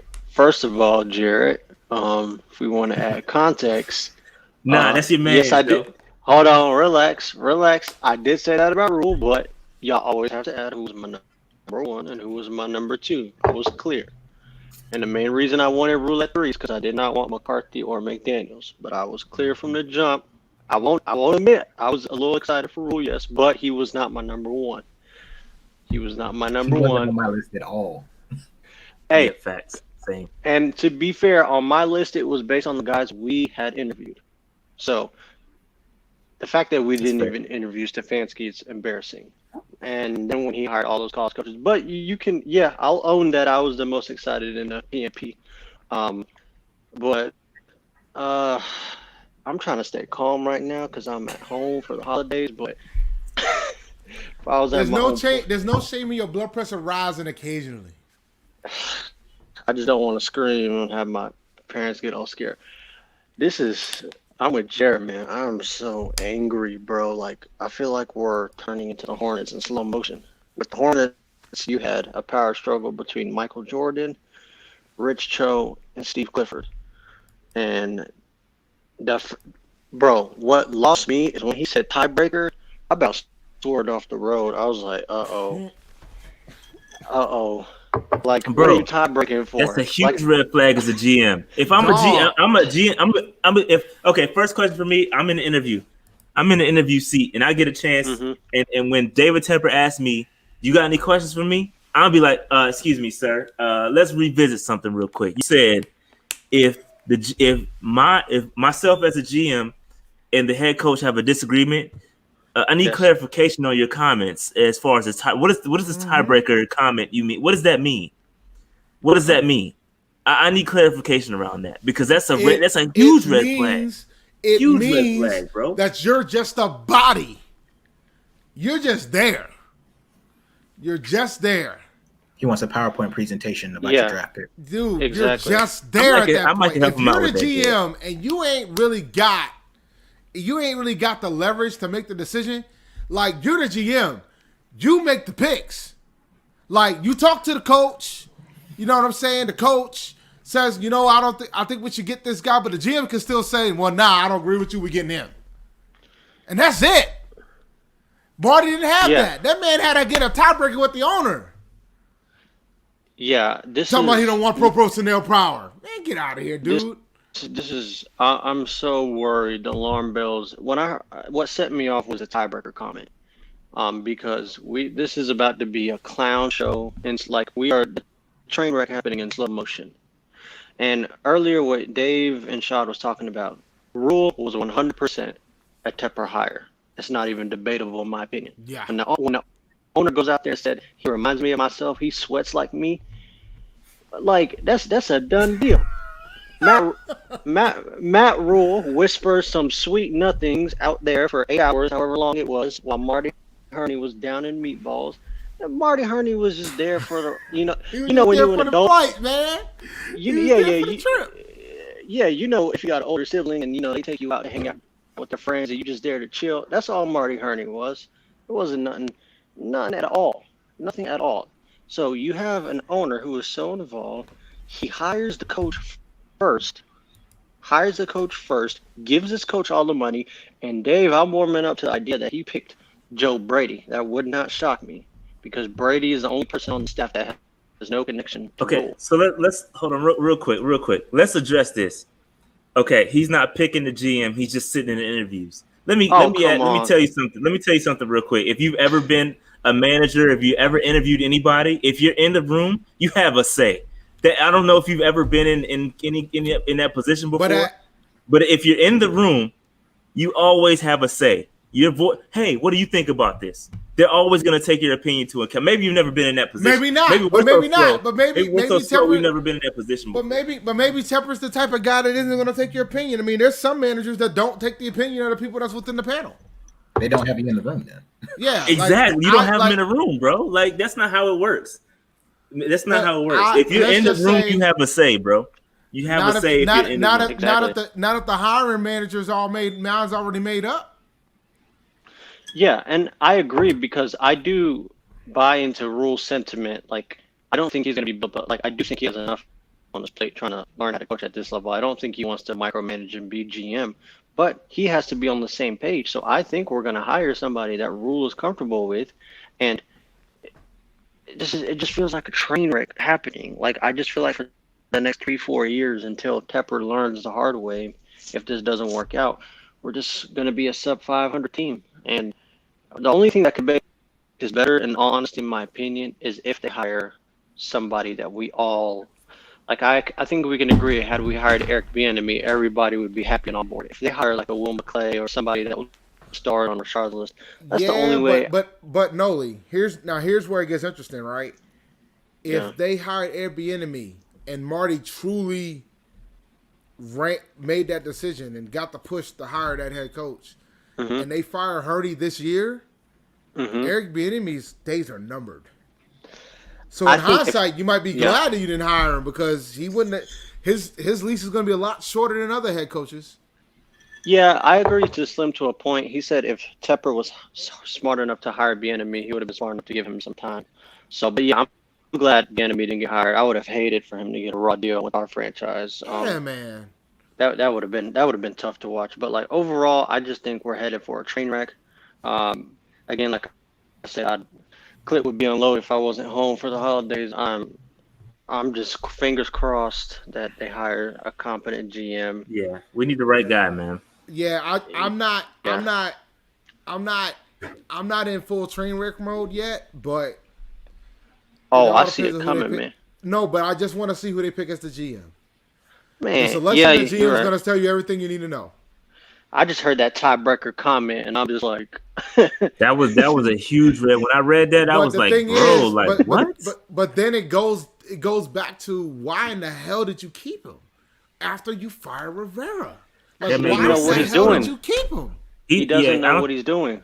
Yeah, you could tell he doesn't because let me pull up let's read the comment together since some of us I'll think pull a couple up. He says, what was the comment where he said, okay, so he said, I think sometimes you just need a restart, a refresh. We did it last year on the head coaching side, on the coaching side. Maybe you could say it should have been done before on the GM side. Maybe. Let me reread that for some of y'all. Maybe you could say it should have been done before on the GM side.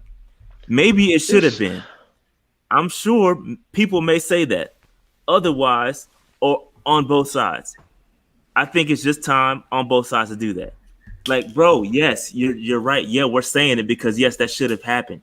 You bring in the coach and the GM at the same time, or you bring the GM first to hire the head coach. That's how it works. That's how it works, bro. And I think don't have the head coach having say in who the GM is, bro, because that dude is not going to be around. If he's not going to be around much longer, it's a never-ending cycle. Unless Tepper wants him to be the damn GM, and he's not ready to admit it. No, Matt said he don't want to be the GM. He said he don't want that smoke. Matt says he doesn't want to be the GM, but he's got a damn tiebreaker. Come on, man. Which one is it? Like, what are we doing here? I think what Jared said is true. Tepper got a lot of money, very successful in the hedge fund, and so he's thinking, oh, you know what? I'm the man. I'll pay for this team outright. This is my hobby. I'm gonna figure it out. I'm Dave Tepper. Yeah. And he talks on one side of his mouth about I want a modern front office and all this, and on the other side of the mouth, you running this like a mom and pop shop all over again, and just doing the work like the wrong practices. Like I thought we were gonna be. Go ahead, sorry. No, my bad. Go ahead, finish your thought. My fault. I was gonna say, he hyped up all this talk about a modern front office, and then you go out there and let Matt Rules sweet talk you, and boom, I got to hire him there. Didn't even hire Kevin Stefanski. Like, you didn't do it right. You didn't start the right way by hiring the GM first. So it's just a hodgepodge just put together, and I just feel like it's gonna be, all the red flags were there with Tepper getting involved, with the Rivera switching from 4-3-3-4, square peg round hole. It's just, I'm worried. That's all, pretty much. Yeah. And I'm gonna go off next year, like on these calls. No excuses when the COVID gone and all that. I agree. I'm with you. I'm with you. I've been real light. I've been real forgiving because of COVID and because a lot of things have been going on. And listen, I think we all the gloves come off next year, somewhat. Not maybe. I'm gonna untie the gloves. I'm just gonna untie the gloves next year. They're not gonna come all the way off. I'm not gonna. They gonna unload the clip every show. I'm gonna untie the gloves next year. They gonna start to come off. Bring up that zero chill comment. Zero chill said. Which one? This one? What has he done to help us so far? Who? Tepper. What has he done? What has he done to help us so far? We have a losing record under Tepper. Well, to be fair, he did inherit, the Dave Gettleman roster, so I'm giving him some time. But the year before Tepper took over, they were a playoff team, right? They were. They were a playoff team. They were just in the wild card game. They were in the wild card games. Yeah, that's true. So, I mean, if we're going to say that he inherited a Gettleman roster. Well, Cam did also get hurt his first few years here, so I can. He got hurt. I mean, stuff with Allen, but yeah, like Shaw said, you can untie the gloves. Gloves coming off as soon as week 17 game's over. Gloves coming off once this offseason start. I can't put it. This is frustrating to say the least, but yeah. Nah, it's frustrating. You ain't lying there. This is brutal, bro. Because the thing that is just I'm gonna keep going back to it, yo. Like, if you're gonna fire Rivera, cool, you're firing Rivera, but you cannot fire Rivera and let Herni do a draft. You can't.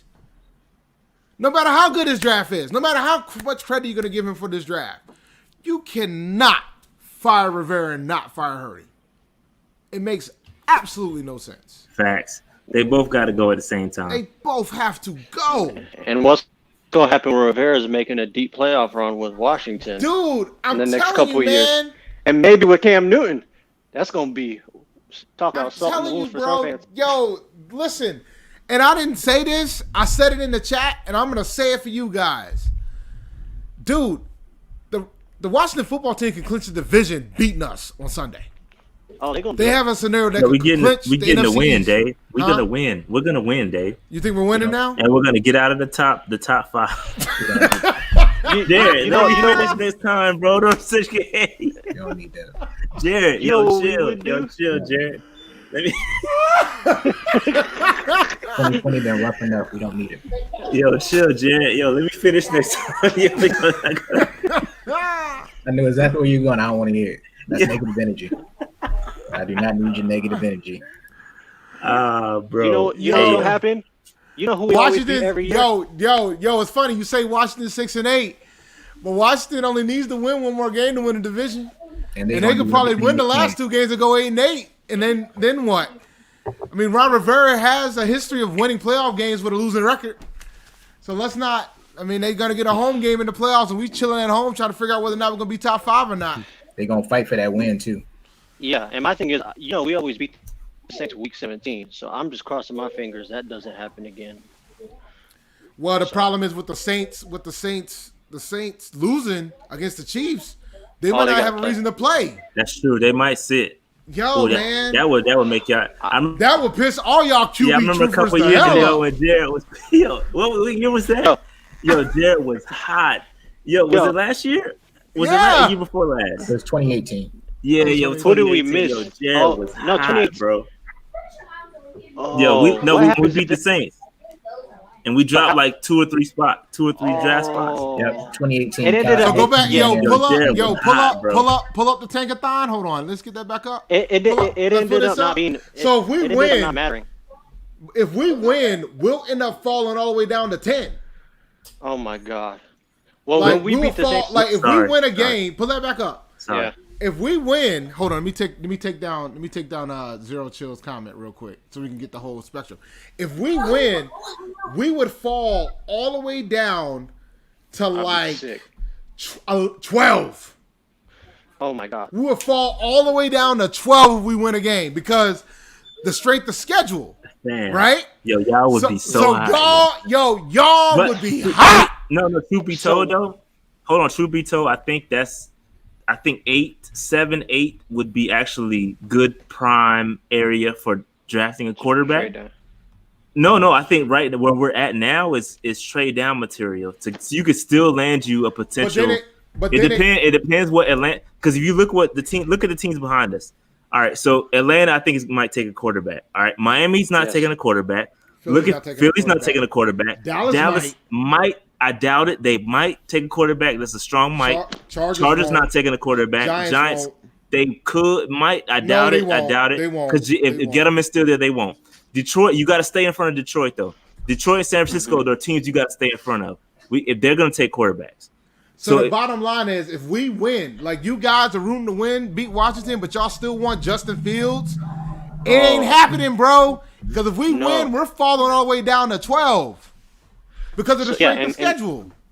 Yes, and in 2018, 19, it ended up not mattering because we took Brian Burns, and I would have taken him at 9 anyway. But if we, let's say, beat Washington or beat the Saints, and we drop to 12, and Justin Fields goes to the Falcons, like a couple of picks above us, yo, I don't know what I'm gonna do. I don't think Teddy's losing games on purpose, man. I don't think he's losing games on purpose.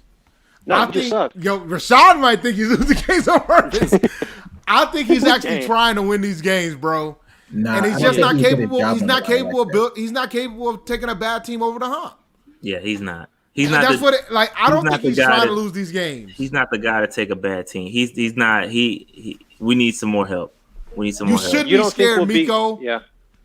You saw what happened to the Jets this week? They just lost Trevor Lawrence. Jets fans are freaking devastated. They're devastated. All the Jets fans I've talked to are devastated. They are pissed. They are devastated right now. The next 2 weeks, because Washington has good defenses, they don't have quarterback. And with the Saints, I mean, it's a division game. You don't know. So I don't think it's a done deal. We're going to go 0-2 the next 2 weeks. I think. Well, the problem is with the Saints losing to the Chiefs, that if they rest their guys, even though Taysom Hill could probably still beat us, but if they rest their guys, Reese is back. Huh? No, I know, but my point is that. Oh, okay, never mind. My bad. Yeah, like if they decide to rest Breeze, because he didn't look too good yesterday. I watched a decent chunk of that game. He did not look good at all. Yeah, his arm is done. At all. Yeah. So yeah, no, we it's 2 more weeks. We'll be able to figure it out. I don't know what's going on, bro. It's a mess. I need to see who this GM is. The GM is going to tell us a lot. I question whether we'll be able to get a top guy, like a top tier guy, because again, that GM is going to ask the questions in the interview. Be like, yo, I don't know what y'all got going on here, but I need my power, bro. If y'all not gonna give me power to make decisions, then I'm not coming here. I think you're gonna get a lot of that, and that's why I think it's the most ideal situation is to bring somebody that's already here, like a Pat Stewart. I think that just makes them not to say he's the most qualified guy. I just think that makes the most sense in the construct of what we already have. Like, because I'm telling you, man, a good person that does their due diligence is gonna be asking those questions, and Tepper better have an answer for it. Because that's the first question I'm asking. Who do you think is advising him? Because Tepper said he's not doing a third firm. So my thing is, who is advising Tepper? Nobody, bro. Ain't nobody. He's advising himself, bro. So he's his own tiebreaker, I see.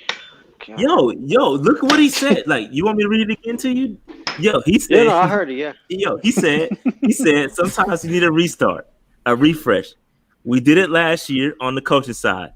Maybe we should have done it before on the GM side. This tells me that this man does not know what he's doing. He's doing it. He's flying by the seat of his pants. And when you have two Billy, you can do that. You can do that. That's just facts. We can sit up and question all we want to, but the fact is he got 2 Billy and we don't. It's his team, man. He can do what he wants with his squad, ultimately, right? He can do whatever he wants. Yeah. So hopefully we get a good candidate, man. That's all I'm hoping for. Somebody asked, should PJ play for the rest of the season? Now, when I ask is, do you want to win games or not? Don't play PJ. No. Don't play PJ, man. Don't play PJ. You want to tank, you don't want to play PJ. Like, if you guys really hate Teddy, y'all should be keeping Teddy in as long as possible. Keep him in there, bro. I'm done. My man is 0-8. My man is 0-8 if he's got a shot to win the game in the fourth quarter, and you guys want to bring somebody in that looks like he can win a game or two. So, hey, pull that J Stimp comment up. Let's see. So I don't know if that's true, but they need to be fired. Whoever's advising this man got to go. They got to go, bro. That's his old hedge fund. That's his old. They got to go, man. This is not a hedge fund. I about to say. This is the NFL, bro. Yeah. Riddick ain't coming here, bro. I'm gonna go ahead and be clear on that. Y'all can go ahead and throw that out the window. I think Riddick's going to Detroit. Like, I think that's where he's gonna end up. If we're thinking harm reduction, if we can just avoid Nick Caserio and Zach Wilson this offseason, I'll be happy.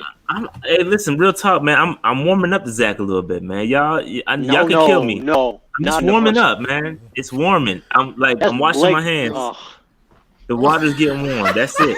I'm just washing my hands, and the water got warm. It's turning from cold because I watched the breakdown from him. I'm trying to get ready. I'm trying to prepare myself. Listen, I like the gun. No, I know. I get it. No, at four, yes. At 4, that's why I think you need to trade back. You need to watch out who's in front of you, who's behind you. Play the game. I think we should trade back. You could still get him potentially. But at the same time, if he's your guy, then you got to go get him. But I'm warming up a little bit. You don't think with all these bad decisions that I wouldn't be shocked if we took him? Listen, because I think if you're talking to Joe Brady's system, I think he can run the system better, the current system better than Lance would, because Lance would need something kind of tailored to his skill set. I think if you look at what Zach Wilson does, he's mobile, he can move, gunslinger. It comes with a gift and a curse. I understand that. It comes with a gift and a curse, but you never know, man. You never know. What if they took Wilson over Fields? Would y'all be down with that? I'm not down with that though. That's a reach, bro. You can't do that. You can't do that. And those are the type of decisions I'm preparing myself, because if we're already acting a fool like this, you got to be prepared for all kinds of dumb decisions to be made. So a decision like that wouldn't shock me. Sorry, Freddie. That's why Jacksonville he goes. Yeah, he not coming here. Jacksonville he goes, bro. Unless we're gonna give up 2 first-round picks and why not our entire draft to trade up to 1. What y'all want. Hey, listen, that's your man's. That's your man's. You gotta go get him. You want to do a mock draft, man? Or you good? I don't. Y'all can. I got to bounce. I can't do that. Y'all seen what's going on in here? I got to bounce. So Look, man. You got to control. You got to control, Dave. Nah, I'm good. I'm ready. I'm about Look, to say, bro. Go ahead. It's 10:15. I got some kid. I got things to deal with tomorrow. Same. Me too. All right. So that being said, we're gonna get out of here. Hey, listen, we got a long way to go. Strap in. Buckle the seatbelt, bro. Buckle the seatbelt. We got a long way to go. I'm hoping they get the right guy. This is like people. Y'all talk about Teddy. Y'all can kill Teddy all you want. But this is way more important than Teddy Bridgewater and who's playing quarterback. Like this literally drives the direction of the franchise for the next, I don't know, 6-7 years. However long Rule's gonna be around, this dude's gonna be whoever we hire as GM is gonna be driving the guy. I like Big Cat. I'm gonna be clear. I like Big Cat. I like his kind. He's a cool dude. But there's no way in hell I'm trading I'm not trading my future to get this guy. No way in hell. Lawrence can't do it. No. Won't do it. All I'm gonna say, Shot, is get that clip ready for the 2021 season. No, I'm ready. I'm ready. Listen, listen. We got a long way to go. We still like a good 2-3 years away from like really, really being great. Okay, like playoff push. We got a 2-3 years, even no matter who's quarterback, whatever. Listen, I like Teddy. I wanted the man to play well. It's not happening. Okay, the way it's going right now, he got to do like a whole lot these next 2 games, and even then, I don't think it's going to be enough. I'm not that naive. Okay, I like Teddy. I wanted him to win. Okay, I want Teddy to win. I thought it would work out. It's not going to work out. He's not the franchise guy. Is that what y'all? He's not going to be the franchise guy. Okay, it's clear. It's clear to me that he's not the franchise guy. I'm on board. Ding, Mark. I'm on that bus. I wanted him to get a shot today. Yeah, he pretty much said it. Pretty much said he's not going to be the without guy. saying it. He said it without saying it. But I'm on the bus. He's not the franchise. I want Teddy to do his thing. We gotta get it. We gotta get another guy. It doesn't have to be this year. Okay, Teddy's gonna be starting next year, no matter what. Teddy's gonna be that starting quarterback. He might not finish the season as starting quarterback, but he's gonna be the starting quarterback next year. Okay, so we just strap in. It's gonna be a long time. It's gonna be a long ride. Let's not panic. We are where we need to be and where I thought we would be. Okay, this is exactly where I thought we would be. We're gonna be picking top 10 most likely. We're gonna be able to pick wherever you can trade back, do what you do. You can draft at 4, 5, 6, do what you do. We're gonna be fine. We're gonna be fine. Just strap in, bro. Strap in, man. Gonna be a strap ride, in, man. Strap in, man. It's gonna be a fun ride, man. Listen, I'm cool. I'm good. I'm good. Go ahead, Nolan.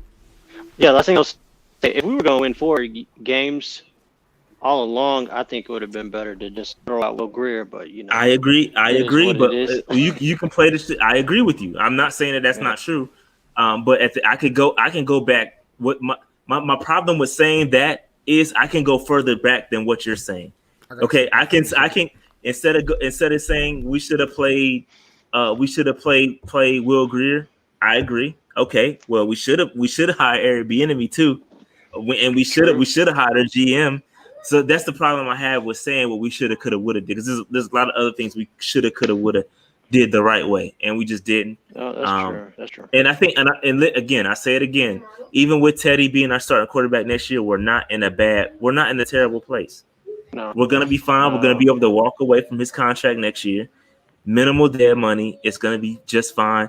And then in 2022, if the revenue is back, we're gonna be in a great financial position from the cap space.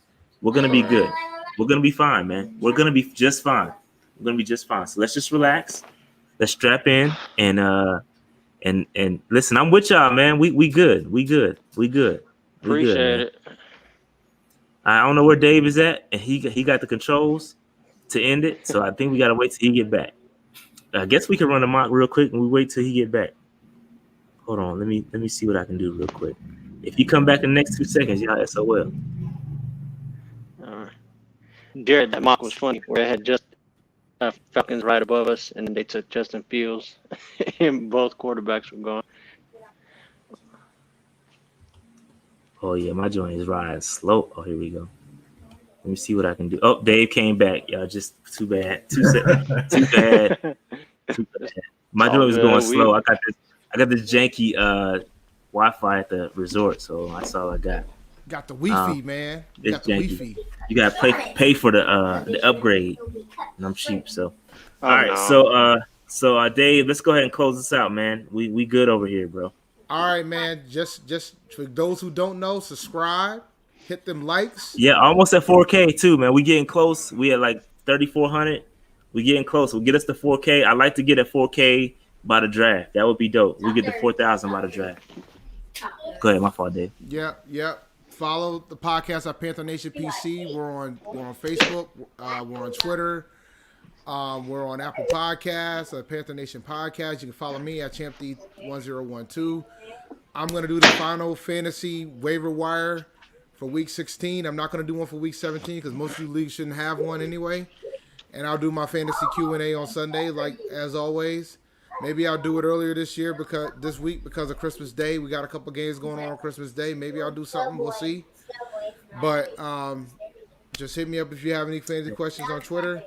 And always remember, keep pounding, guys. We're gonna be okay. Just wait and see. What's up? My gang in here. It's my gang. Yeah, out here with the family. Meanwhile, my daughter's a boomer, yo. She out here asleep because she got school tomorrow. He has a nice background. All right. Thank you. I appreciate the compliment. Yeah. You heard it? Yeah, I heard it. So you got a nice background.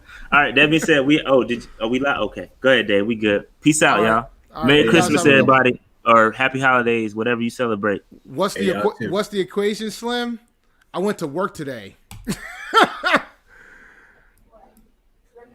But anyway, all right. I'm about to end the broadcast. You guys have a good one. Peace out. Peace out, guys. Peace out, homies. Peace out.